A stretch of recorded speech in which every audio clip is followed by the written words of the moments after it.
ہاں جی، یہ با ہے، با کے نیچے لگی ہیں 2 زیر، ٹھیک ہے؟ اب 2 زبر ہوں یا 2 زیر ہوں یا 2 پیش ہوں، اس کو تنوین کہتے ہیں۔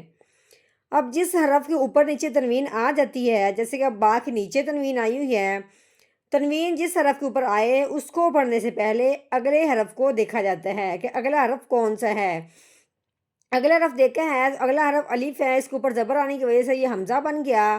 اب ہم نے دیکھا ہے کہ تنوین کے بعد آگے حمزہ ہے، تو حمزہ جو ہے وہ ہم نے حروف ہلکی جو یاد کیے ہیں اس میں ایک حرف حمزہ آتا ہے۔ اب بات یہ بتانے کا مطلب یہ ہے کہ تنوین کے بعد اگر حروف ہلکی میں سے کوئی حرف آ جائے تو تنوین پہ غنہ نہیں کرتے، اگر حروف ہلکی میں سے کوئی حرف نہ آئے پھر غنہ کرتے ہیں۔ اب تنوین کے بعد آگے جو حمزہ ہے یہ حروف ہلکی میں سے ہے، اب ہم نے تنوین پہ غنہ نہیں کرنا، بغیر غنے کے اظہار کے ساتھ پڑھنا ہے۔ اب وہ کیسے پڑھا جائے گا؟ با دو زیر بن، یہ ہے غنے کے بغیر۔ اگر ہم پڑھتے بن تو یہ غنہ ہونا تھا، اب ہم نے بغیر غنے کے اظہار کے ساتھ پڑھا ہے بعذاب،